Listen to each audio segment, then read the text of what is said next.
Hello everyone, it's Matt from Brewliterate Online Homebrew Supply. Today I'm going to show you on our series of how to homebrew videos, how to make a yeast starter. And today we have our Erlenmeyer flask. This is what we're going to start this in. And we take our Erlenmeyer flask, which has been sanitized, we put it in a stir bar because we're going to end up putting this on the stir plate. Then I'm going to add 1/2 teaspoon of yeast nutrient and 3 ounces of Pilsen DME, dry malt extract.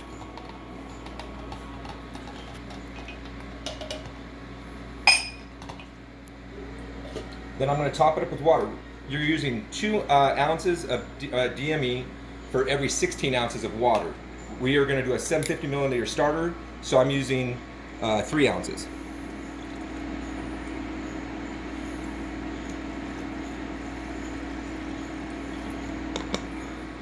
And always use good drinking water or high quality water that's been filtered through charcoal.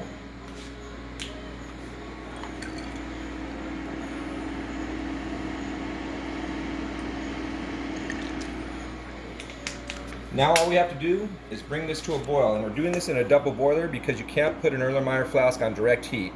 They don't like that very much.